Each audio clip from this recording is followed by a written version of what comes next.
Queridos irmãos, queridas irmãs, uma boa noite a todos.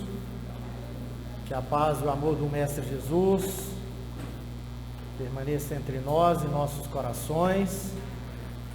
Vamos nos preparar para nos colocarmos em sintonia com o plano espiritual. A assistência espiritual já se faz presente e vamos dar início à nossa reunião da noite de hoje. E para leitura e explanação do Evangelho e a nossa prece inicial, nós convidamos o nosso irmão Milton Mairink.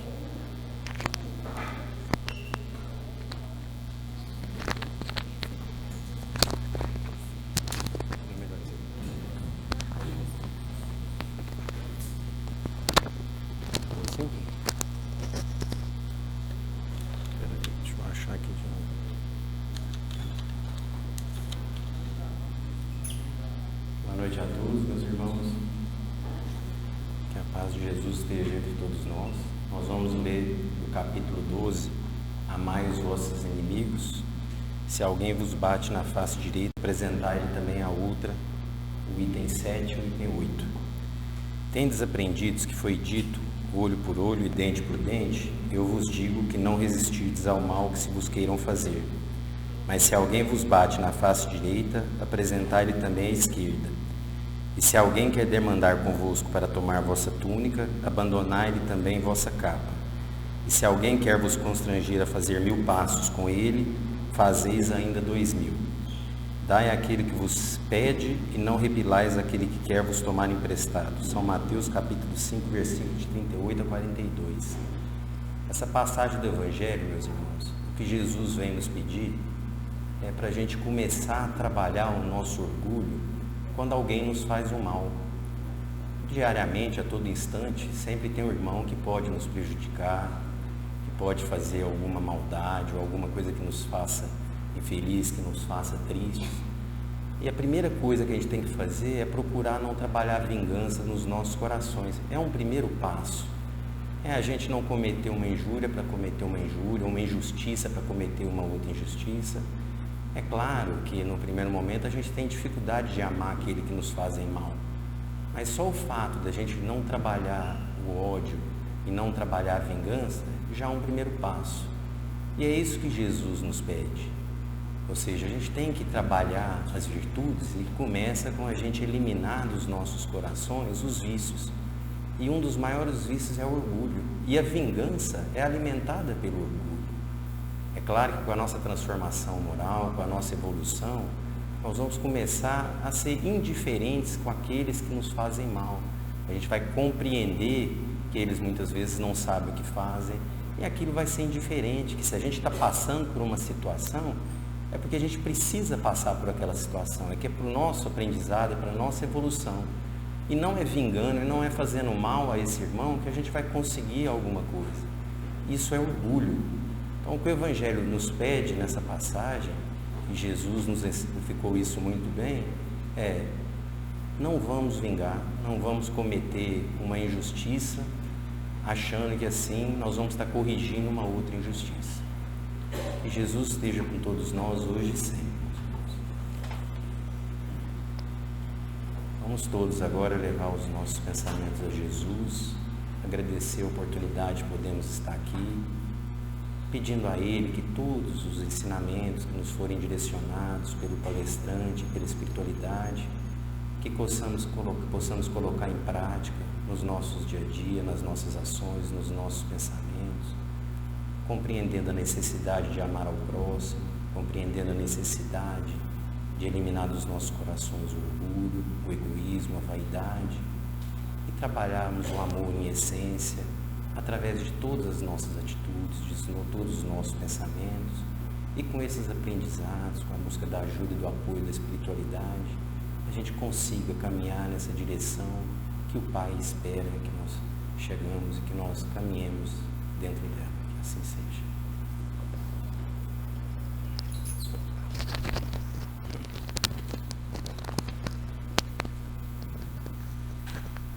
Dando continuidade à nossa reunião da noite de hoje, Saudamos também os nossos irmãos conectados através do YouTube, no canal do Centro Espírita Semeador. Nós passaremos agora ao tema da nossa palestra da noite de hoje: Inteligência Suprema, causa primária de todas as coisas. E quem vai nos auxiliar no entendimento desse tema é a nossa irmã Ana Cristina.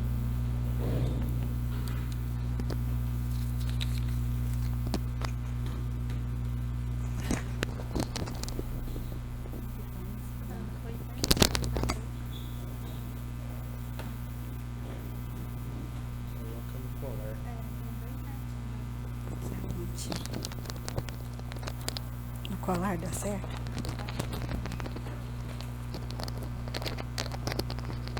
Deixa eu preparar a mão, vai dar certo.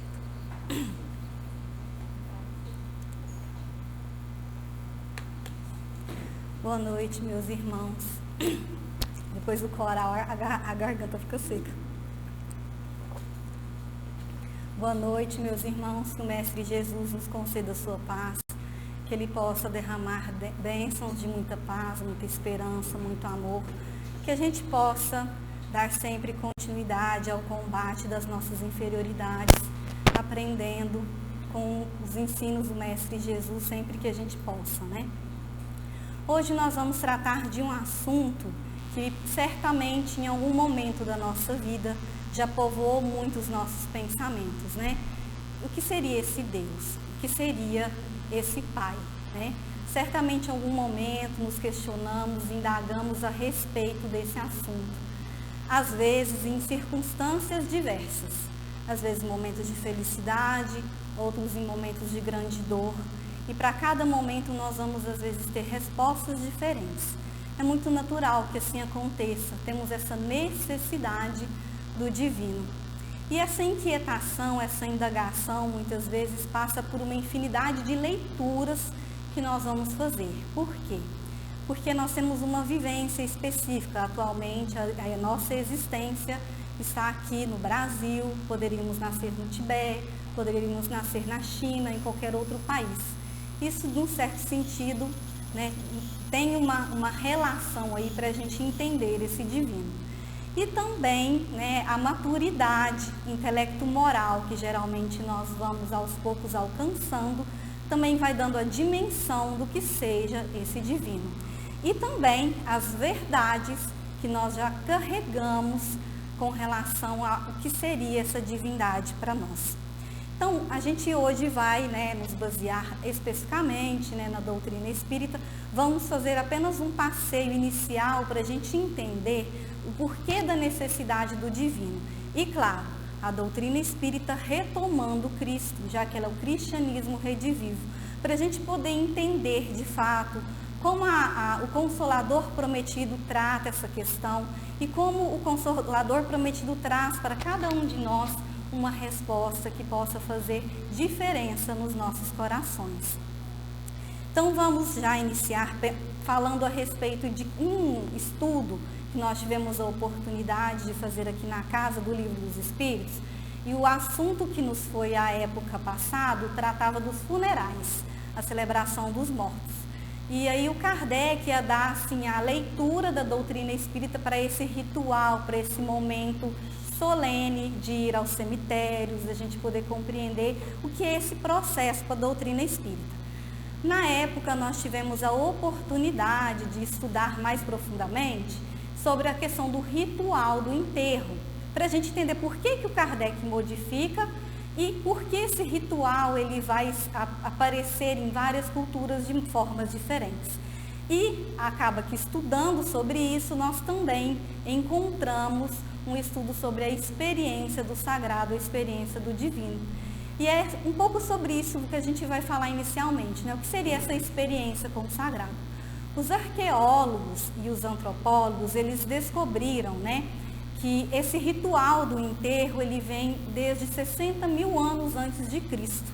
Eles vão trazer essas informações através da análise de vestígios, de pinturas rupestres, através da própria múmia, né, que eles vão identificando, ou mesmo os objetos deixados por essas culturas. Há um arqueólogo específico norte-americano da Universidade do Arizona, William Kimball, que vai trazer para nós que não só vem do Homo sapiens esse ritual do enterro, como também o homem de Neandertal era capaz de sepultar os seus mortos, de fazer esse trabalho de levar os mortos, aquele ritual todo. O que a gente vai entender com relação a isso? Eles já estavam tendo compreensão de vida e morte. Eles já teriam a capacidade, o seu cérebro, de se desenvolver e trabalhar essa questão. William Kimball, interessante que ele fala para nós, que tinha um objetivo primeiro, sepultar os mortos, que era justamente nós colocarmos e sepultarmos para evitar a presença dos grandes animais, já que os corpos estavam em decomposição. Mas, para além disso, o homem de Neandertal, o homem primata, já estava fazendo essa leitura inicial desse processo de vida e morte, da sua própria finitude. Então, olha que interessante, meus irmãos, percebermos que estava já lá desde essa época essa capacidade de pensar algo que o transcenda, algo que não está apenas respondendo ali à vivência única material daqueles povos. E aí a gente vai entender então que ao lado do enterro havia necessidade de se pensar uma prática de religiosidade. Um outro antropólogo também, filósofo, que é o Mircea Eliade, também vai trabalhar e vai dizer que sim, as fontes históricas comprovam que o homem pré-histórico teve a capacidade de trabalhar a religiosidade em vários momentos. E eles vão justamente trabalhar com essa questão para nos trazer que o homem primata já estava desenvolvendo a compreensão de si. Bom, e aí depois a gente vai ter um entendimento que com a agricultura, né, esses povos vão desenvolvendo a agricultura e com esse desenvolvimento nós vamos ter o adensamento dessas questões da religiosidade. O que vai acontecer? Você vai ter criações de entidades que vão se responsabilizar pelo plantio, pela colheita, pelo arado da terra, a fertilização da terra. Então, todo o processo, você tinha um Deus que fosse responsável, que fosse trabalhar essa questão. Então, esses povos iniciam, então, a criação de entidades, a criação de deuses que controlam forças da natureza e controlam também questões relacionadas ao amor, morte, vida. E aí a gente vai cair no que a gente conhece, né, que é o politeísmo, que é a crença nos vários deuses. O que a gente tem no politeísmo? A crença em vários deuses, muitos deles estão representados de acordo com a própria cultura e também que esses deuses, eles vão ter características fortemente humanas. Por exemplo, trouxemos aqui para vocês terem a noção de várias civilizações que trabalharam a questão politeísta. A gente tem aí a civilização egípcia, com os deuses, né? Anubis, que era responsável por levar a alma dos mortos, Horus, Osíris. Num outro sentido também a gente tem aqui a civilização hindu, que também vai trabalhar a sua composição, entendimento do mundo a partir dos seus deuses, como Ganesha, como Vishnu, como Brahma, como Shiva. Ou ainda pensar também na mais famosa, que é a mitologia grega, né, que todos nós conhecemos de alguma forma. E essa mitologia grega nós teríamos também esses deuses do Olimpo, Zeus, Afrodite, Poseidon, Apolo. Todos eles com essa característica especificamente mais voltada para a questão humana. Então a gente vê que essa experiência do sagrado passava por essa necessidade de entender aquilo que transcendia o homem. Então, uma necessidade que existe conosco desde sempre. Nós estamos voltados a esse momento a partir do momento que fazemos as nossas reflexões mais profundas. E aí a gente vai entender, então, que essa procura por algo que nos conduza é natural do ser humano. Esses desejos que estão muito escondidos da nossa alma também. Da mesma forma, o propósito da nossa existência, a força que nos rege, está relacionado com essa necessidade de experimentar o divino. E a ideia politeísta, meus irmãos, ela permanece num certo sentido, porque a gente tem o hinduísmo ainda, a gente tem outras religiões que abordam essa questão, merecem o nosso respeito, mas o que vimos trazer aqui é justamente para a gente entender que o ser humano tem essa necessidade de experimentar o sagrado, algo que está além dele. E aí a gente vai então, na época da civilização egípcia, ter um outro momento, que a doutrina espírita, inclusive, vai trazer para nós como primeira revelação. Estamos falando de Moisés.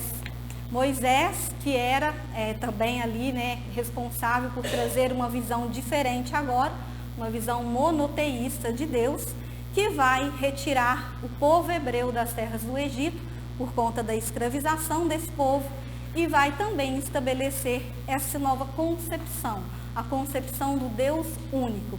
É claro que a gente vai ter dois momentos distintos para falar de Moisés, porque a gente tem o decálogo, que são os 10 mandamentos, que ele recebe mediunicamente de Deus, e temos também um outro momento, que é a lei civil disciplinar, a lei que é especificamente voltada para conter, talvez, a violência daquele povo, mas num certo sentido também ela não tem nenhuma relação com a lei divina. E a gente vai ver isso melhor no decorrer do nosso estudo. Kardec, inclusive, no capítulo 1 do Evangelho segundo o Espiritismo, nos diz que existem essas duas partes, da lei mosaica e da lei divina, que é importante nós termos esse entendimento, justamente porque a lei mosaica ela tem um caráter transitório e a lei divina ela permanece desde sempre. Tanto que a gente vai ver também Jesus desenvolvendo essa lei em relação ao conceito de Deus e a doutrina também retomando esse conceito. Vamos pensar aqui o que seria o primeiro mandamento, né? O que está lá no primeiro mandamento? Eu sou o Senhor teu Deus que te tirou da terra do Egito. Não terás deuses estrangeiros diante de mim, não farás para ti imagens de escultura. Então, já essa concepção de um Deus único, né, da concepção monoteísta. Isso aqui é o primeiro mandamento que a gente está trazendo para vocês verem exatamente o que estava na lei.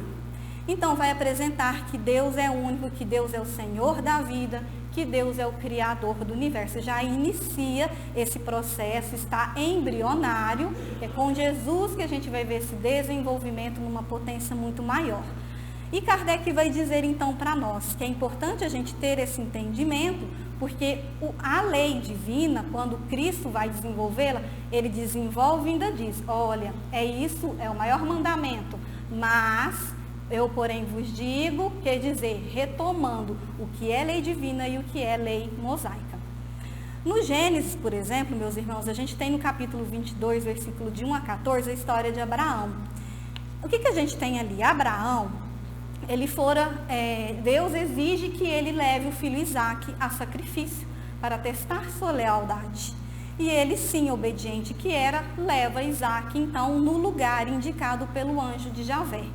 O anjo de Javé vai, então, aparecer para ele no momento em que ele ia desferir o golpe com a faca no seu filho. E diz que não era mais necessário, que ele já sabia que era obediente ao pai e que escolhesse um animal para terminar o sacrifício. Então, por essa história que está em Abraão, que antecede Moisés, nós vamos perceber que o que Deus seria esse, que ainda precisa do culto, da prática exterior do sacrifício e que não conhece o interior de seu filho, necessitando testar a sua lealdade. Então a gente já começa vendo que esse Deus ainda tinha características humanas muito fortes, uma figura ainda do Deus vingativo, do Deus parcial, do Deus que escolhe um lado, né, justamente a ele ser parcial. Então a gente vai entendendo como essas questões vai sendo trabalhadas no Velho Testamento. Depois a gente tem Êxodo, que já é a parte que fala de Moisés. Que a gente tem no capítulo 20, de 1 a 17, o decálogo, que é a lei divina, que é quando ali a gente tem os 10 mandamentos, que Jesus vai desenvolver com grande maestria.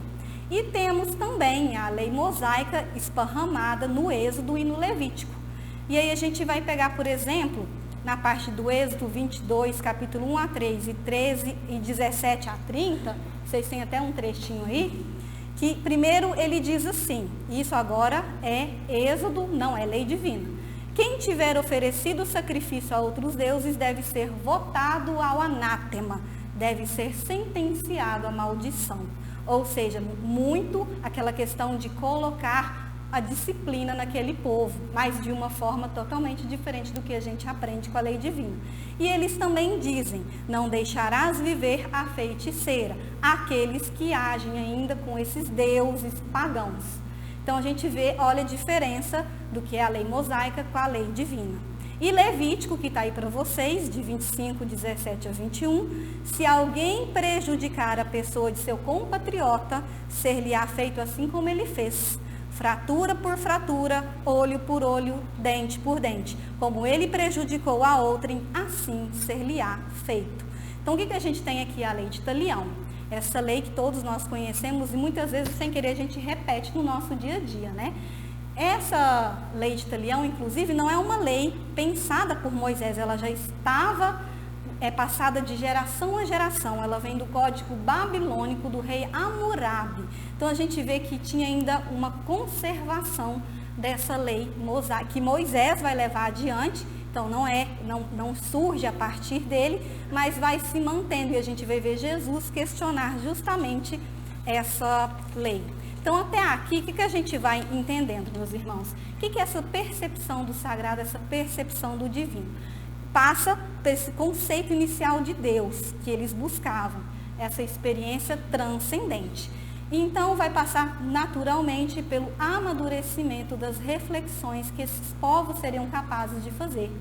As respostas, elas vão se aprofundando com o passar dos tempos.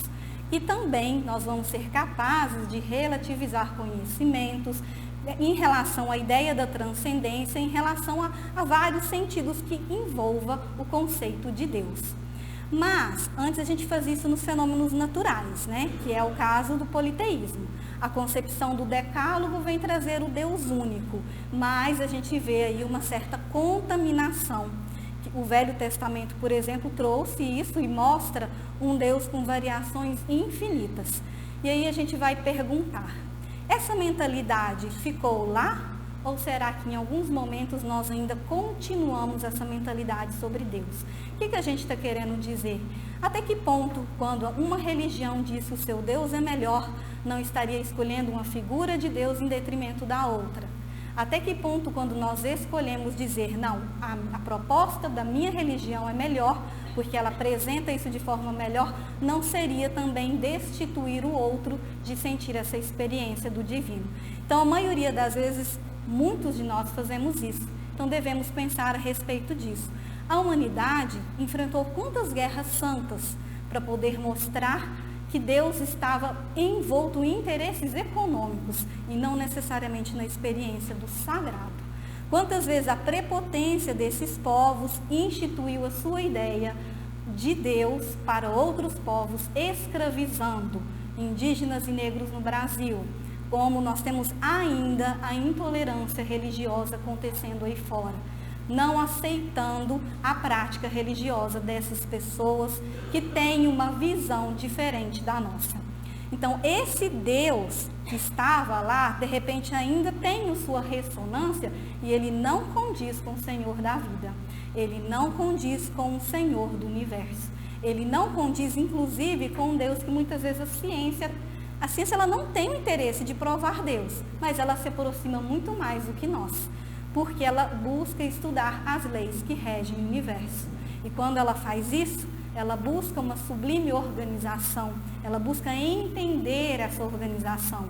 E aí sim, talvez ela se aproxime muito mais do que quando nós levamos esses discursos de intolerância, esses discursos de prepotência adiante. Então é uma reflexão que todos nós devemos fazer, desde agora. Passar sempre pelo raciocínio, nessa fé raciocinada, ter essa maturidade intelecto-moral. E como é que a gente vai ter? Fazendo esse trabalho cotidiano necessário no nosso dia a dia. Então não é, meus irmãos, entender Deus a partir de sistemas de fé, não é entender Deus como noção de divindade que avalia o interesse pelo outro, a gente tem que buscar uma outra concepção de Deus. Então, passa pelo autoconhecimento, certamente, quando a gente se conhece, quando a gente se pergunta quem somos, o que fazemos no universo, vamos chegando a essas respostas pela intuição. Vamos entendendo que o progresso, ele é paulatino, ele acontece devagar. E vamos também entendendo que a depuração e a elevação das virtudes é um outro passo. E aí a gente vai então agora para a proposta, né, hoje do nosso estudo. Gente, estou apanhando isso aqui, que é o sentir Deus. Por que sentir Deus? Como que eu vou sentir Deus? Sim, porque racionalizar Deus ainda, vamos pensar assim, estamos no mundo de provas e expiações, temos muito ainda degraus a alcançar, já temos a doutrina espírita esclarecendo bastante o que é Deus, mas intuitivamente nós sentimos, nós temos essa compreensão maior do Pai. Então é nesse sentido, meus irmãos, a gente tem mais condições às vezes de sentir do que a gente imagina. Como? Como que a gente pode sentir Deus?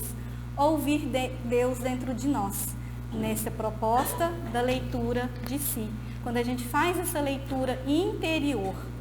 Certamente também uma outra forma é a gente ter essa humilde viver, a humilde decisão de viver com alegria, independente da circunstância que se apresente para nós. É claro que às vezes nós não estamos preparados para passar por grandes sofrimentos. Nesses momentos blasfemamos contra Deus. Muito natural, faz parte do processo. Mas busquemos viver com essa alegria e entendendo que situações como essa vêm para nos auxiliar sempre. É como aquela passagem do Evangelho, antes a sua alma seja curada antes do seu corpo e que as suas asas cheguem ao Pai brancas, né, que é uma das passagens que está no Evangelho. Então, a gente entender o que é esse sentir, quem melhor vai nos ajudar a entender o sentir Deus? Jesus, o amado Mestre Jesus. Porque Jesus, ele vem mostrar o que Deus verdadeiramente é e não o que a gente quer que ele seja.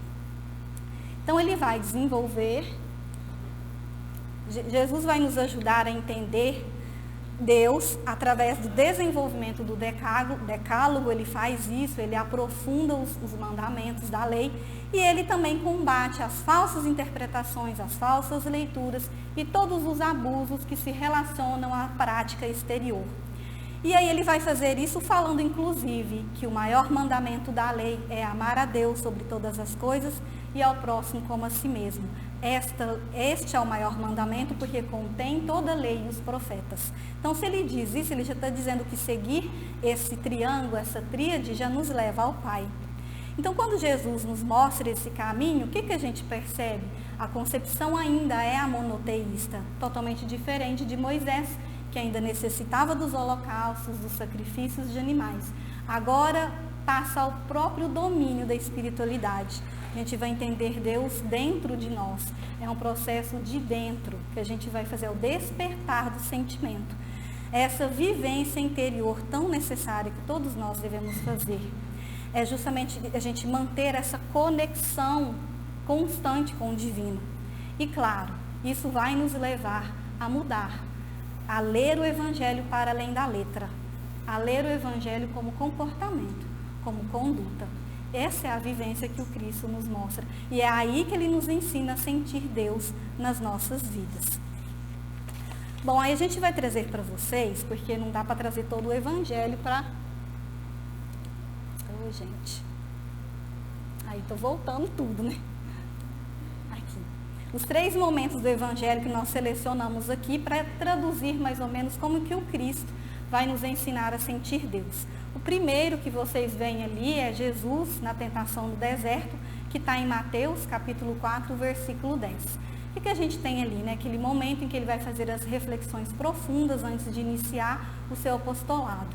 A gente tem a figura do Satanás, a figura, né, daquele que está, digamos assim, tentando Cristo, mas a gente tem que entender que é esse posicionamento que o Cristo vai assumir diante do seu trabalho e os espíritos inferiores que tentam atrapalhar, e ele sempre vai trazer a esses espíritos a consolação necessária.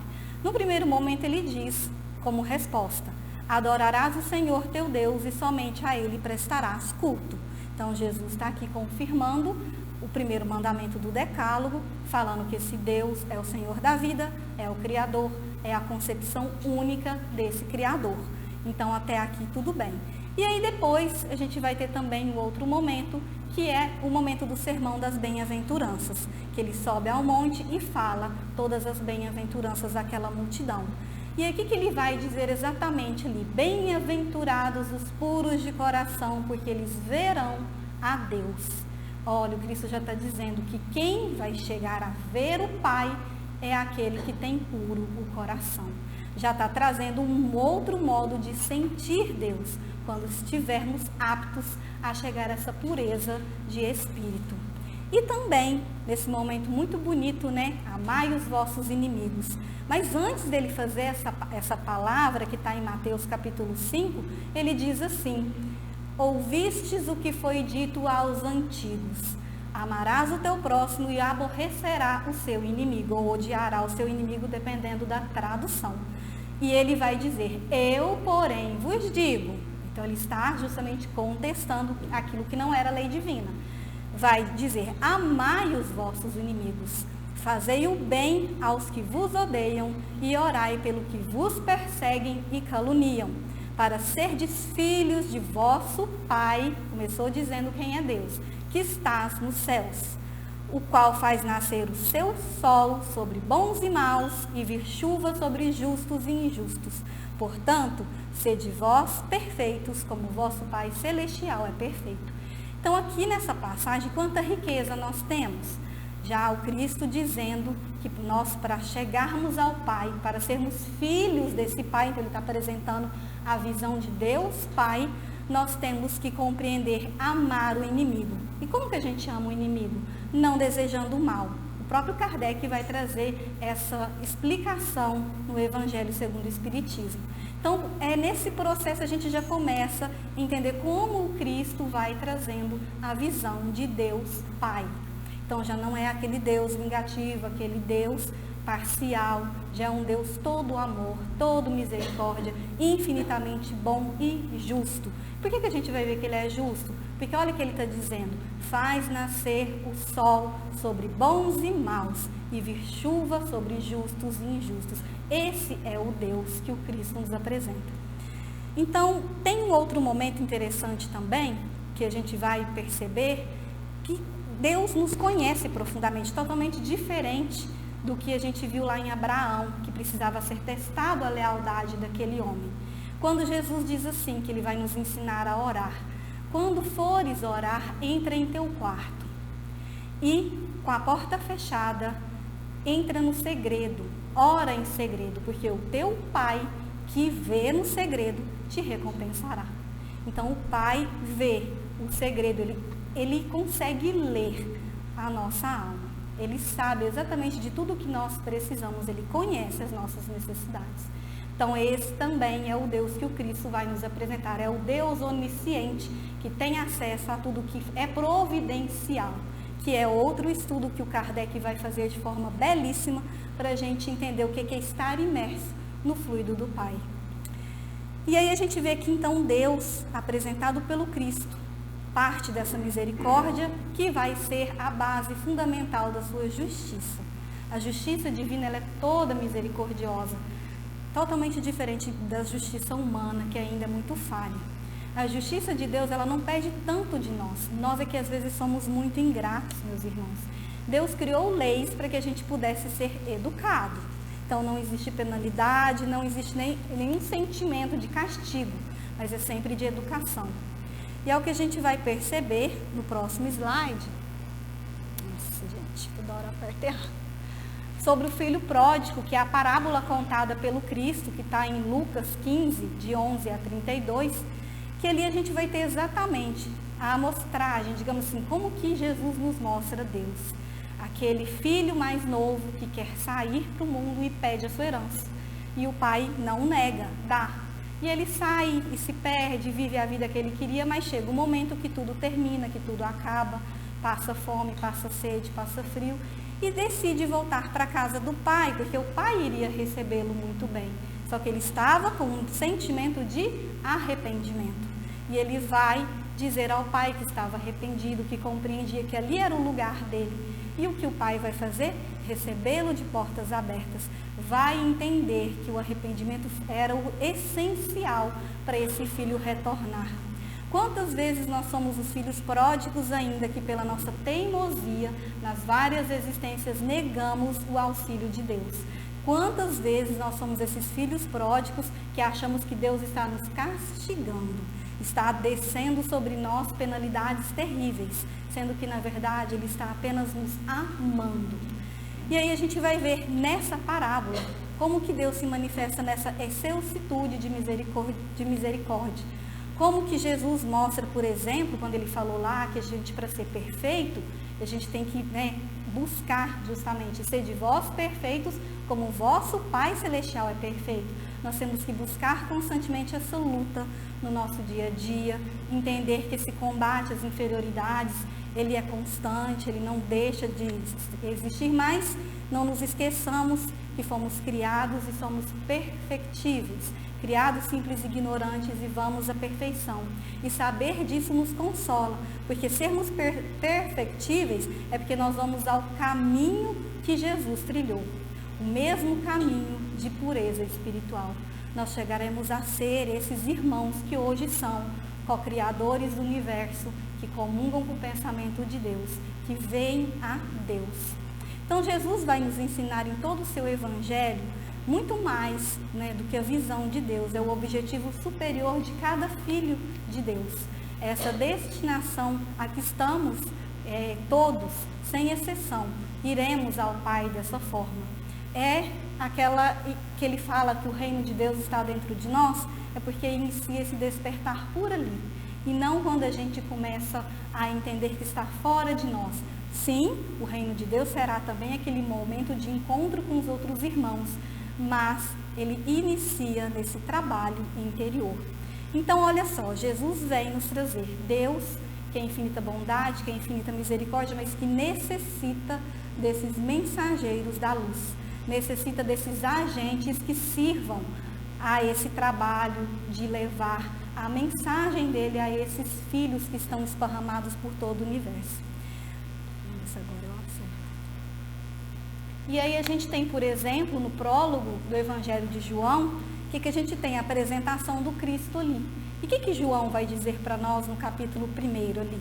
No princípio havia o Verbo, e o Verbo estava junto de Deus, e o Verbo era Deus. E o Verbo se fez carne e habitou entre nós. Então a gente está vendo esse entendimento que o Cristo já tem de Deus, porque chegara lá a sua pureza espiritual e já comunga do pensamento do Pai. Então nós já vamos perceber aqui no Evangelho de João como que nós um dia também poderemos comungar desse pensamento e poder conhecer essa divindade, esse Deus que é o Senhor da vida. João também, capítulo 8, versículo 29, vai trazer uma fala do Cristo.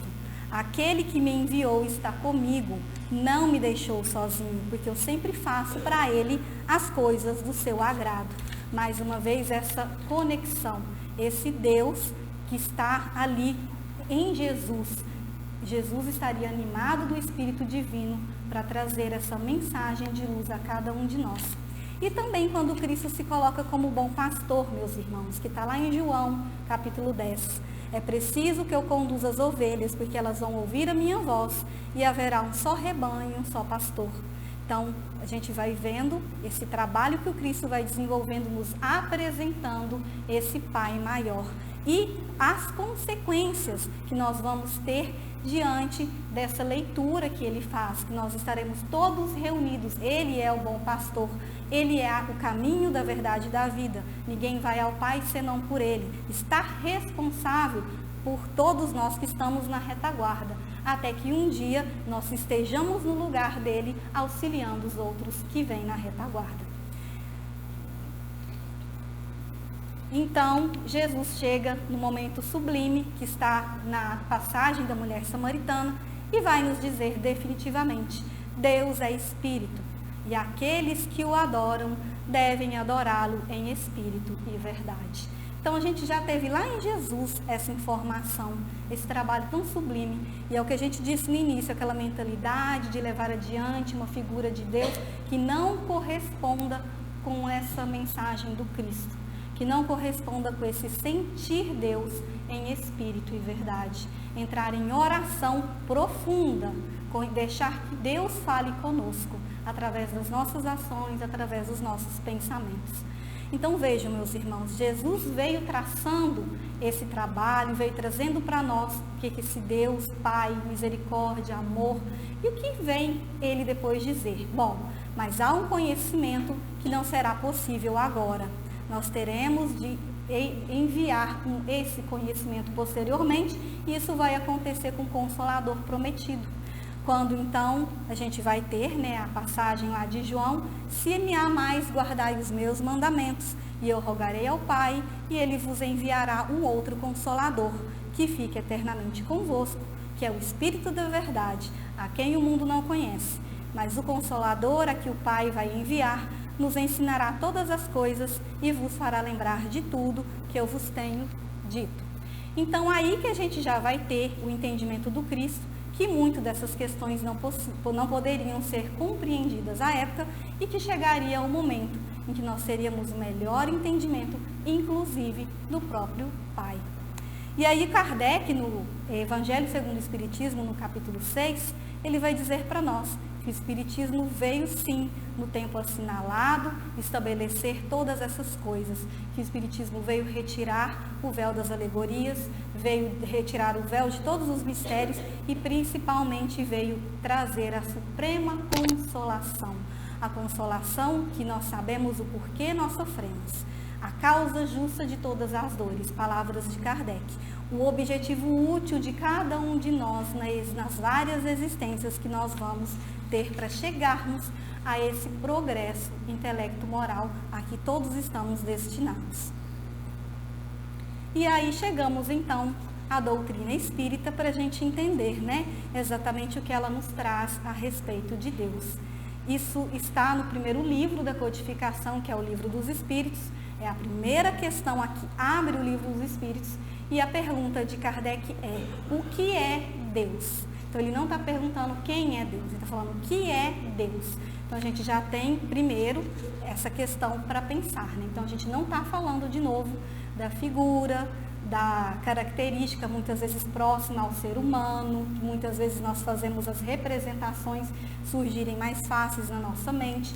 Então já é uma outra proposta. O que é Deus? Já não é aquela simples percepção inicial do divino, é o Deus único, é o Deus Pai, mas agora a gente vai entender um pouco mais o que é Deus. E a leitura mais próxima que a gente tem de Deus é que os Espíritos vão dizer que é a inteligência suprema, causa primária de todas as coisas. Quando a gente lembra da ciência, que estuda as leis que regem o universo, muitas vezes ela passa por essas questões de causa e efeito. E é essa proposta que o Kardec vai estudar no livro A Gênese, quando ele vai trazer para nós no capítulo 2 da Gênese, todo focado para Deus, voltado para Deus. Esse capítulo é muito importante da gente estudar, porque ele estabelece toda a discussão que já foi feita a respeito de Deus. E ali ele vai dizer, pelo princípio que a gente compreende, que todo efeito, quer dizer, a causa, ela vai produzir um efeito. Então, uma causa inteligente vai produzir um efeito inteligente. Então, a gente vai entender por esse processo que o Kardec nos traz, que é o que os Espíritos vão responder para nós, que Deus é essa causa primária. Ele produz todos esses efeitos, basta a gente olhar para as obras da natureza. Aí o Kardec diz, olhe para as obras da natureza, o que vocês vão ver? Aí ele diz assim, pode até ser que você perceba forças mecânicas ali, que agem sem ter ali, digamos assim, algo por trás. Mas alguma coisa as colocou em movimento. E o que é essa coisa que não é o homem? É uma suprema inteligência. É uma causa inicial que está por trás disso tudo. E o exemplo mais claro que o Kardec nos traz é a ideia do relojoeiro, que você vê o mecanismo do relógio, ele funcionar ali, mas você sabe que por trás daquela engenhosidade tem o relojoeiro. E assim ele faz essa comparação para a gente entender. O que é o mesmo acontece com o universo. de Kardec diz assim: Deus se afirma por suas obras. Mas lembrando que Deus não é a obra, né? Ele produz essas obras. E também no livro dos Espíritos, nós vamos ouvir dos Espíritos que Deus, ele tem as perfeições ao infinito, mas ele não é o infinito, porque o infinito, ele é uma abstração. E a gente está falando que Jesus já havia apresentado, que Deus é Espírito. Temos na questão 4 também do livro dos Espíritos, quando ele fala como é que a gente prova a existência de Deus. E também, novamente, os Espíritos vão responder que não há efeito sem causa. Por exemplo, a intuição que a gente tem de Deus, essa intuição íntima que a gente pode ser a pessoa mais civilizada, um selvagem, nós vamos ter a intuição de Deus. E aí, porque a consequência disso é porque não há efeito sem causa.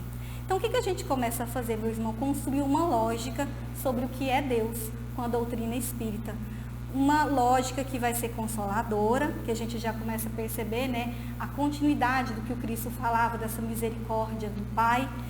Não vamos mais cair nas teorias infundadas que correm por aí, vamos também fugir dessas visões representadas do Pai, e também é uma lógica que não agride mesmo o nosso entendimento, esse conhecimento que a gente busca sobre o Pai. E ele também vai dizer, né, sobre a questão do acaso, que não existe o acaso. Porque o Kardec está dizendo que o acaso é o nada e o nada não produz nenhum efeito inteligente. Se o acaso produzir um efeito inteligente, ele deixa de ser acaso. Então, essas questões estão muito bem colocadas ali para a gente entender como a doutrina espírita vai trazendo esse entendimento dessa inteligência suprema, causa primária de todas as coisas. E então, Kardec diz, nós não temos ainda o entendimento para Deus como um todo, temos que aprender bastante ainda. Mas nós já podemos compreender parte da natureza divina, que está nos seus atributos.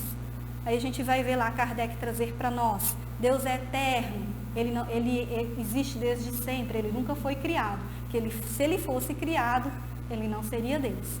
Deus é imutável, ele não muda, né? Porque se ele mudasse, as suas leis também seriam mutáveis, nós não teríamos estabilidade no universo. Deus é imaterial, Jesus já disse, Deus é espírito, não, ele está totalmente, ele difere de tudo que é matéria.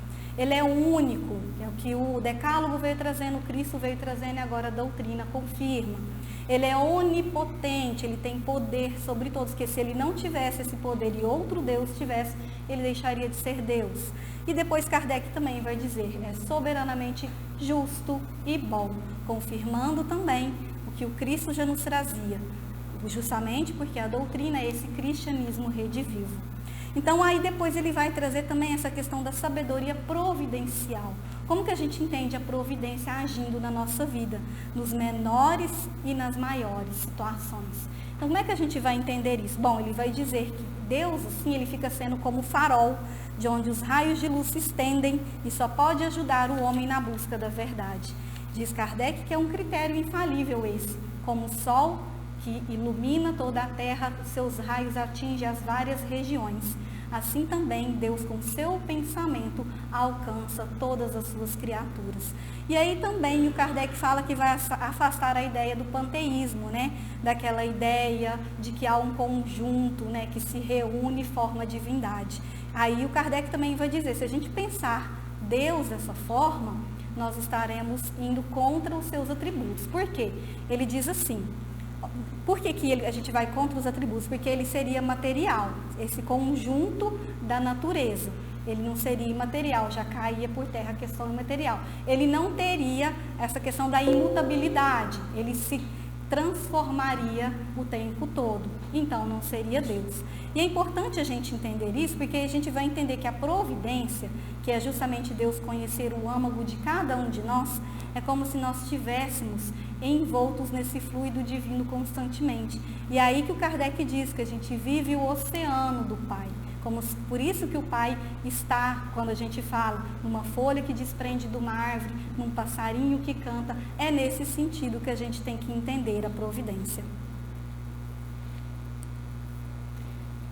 E aí, meus irmãos, a gente vai entendendo, por exemplo, como o Espiritismo vai trazer para nós, né? Como o caso do Espírito da Verdade vai nos dizer no capítulo 6. O Espiritismo, como outrora minha palavra, deve lembrar os incrédulos que acima deles reina a verdade imutável, o Deus bom, o Deus grande que faz germinar as plantas e levanta as ondas, trazendo que é essa providência. É esse Deus que está nas menores coisas, na semente e também está na árvore frondosa. É esse Deus que levanta as ondas, é esse Deus que faz germinar a planta. Então, o que é a proposta do sentir o Pai? Que Jesus nos oferece e a doutrina também. Além de ouvi-lo a partir das nossas reflexões, a partir do trabalho interior que devemos fazer, é deixar expressar o melhor de nós. Esse amor que nós já temos condições de passar. Esse amor, meus irmãos, que segundo Fenelon, começa por um objeto, depois passa por animal, depois vai para uma pessoa e de repente a gente está amando em fraternidade. Sentir Deus é a gente saber auxiliar essa dor extrema do nosso próximo, saber entender a nossa dor, saber que nós somos sim ainda aqueles que estão buscando. Em alguns momentos nós não vamos entender essas dores, mas Deus compreende as nossas dores e entende as nossas dificuldades. É saber agradecer cotidianamente essa presença do Pai, essa providência agindo nas nossas vidas. É olhar a natureza fluindo em todas as circunstâncias, sabendo pacientemente o momento adequado de cada coisa. Inclusive, eu lembrei de um poema do Alberto Caeiro, que é um dos heterônimos do Fernando Pessoa, que chama O Guardador de Rebanhos. Ele era uma pessoa que ficava buscando Deus o tempo todo. Às vezes trazia a ideia panteísta, depois falava do traço cristão, e num determinado momento ele diz assim: se Deus é as flores e as árvores e os montes, e o sol e o luar, então eu acredito nele. Então eu acredito nele a toda hora, e a minha vida é toda uma oração e uma missa. Então, sentir Deus é essa trajetória que nós vamos fazendo. Nessa poesia, por exemplo, é esse sentir no sentido, às vezes, simples de percepção, mas também de aprofundamento. Porque naquele olhar exterior, nós voltamos para o olhar exterior, para o despertar do nosso sentimento. E aí, meus irmãos, que Deus, como inteligência suprema, causa primária de todas as coisas, está regendo todos os universos. Quando a gente vai descobrindo através da ciência a expansão desse universo, vamos compreendendo mais ainda a dimensão do Pai. É importante sentir o Pai, porque Ele vive em nós, Ele está em nós, nós somos dele o tempo todo, nós vivemos nele o tempo todo e nós vamos para Ele. E aí o Espírito da Verdade vai dizer que o seu poder cobre a terra por toda parte, ao lado de cada lágrima põe o bálsamo que consola. Então vejam, meus irmãos, essa passagem que nós vimos, desde lá do politeísmo, depois a gente teve o monoteísmo com Moisés, o Cristo nos trouxe essa luz, essa boa nova.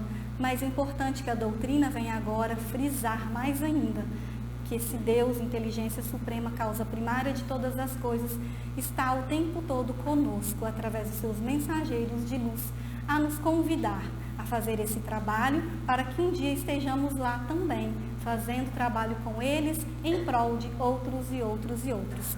Que possamos sentir Deus hoje, quando a gente for para casa, com as pessoas que estão conosco, com os nossos filhos, e que a gente possa continuar esse trabalho de muita luz.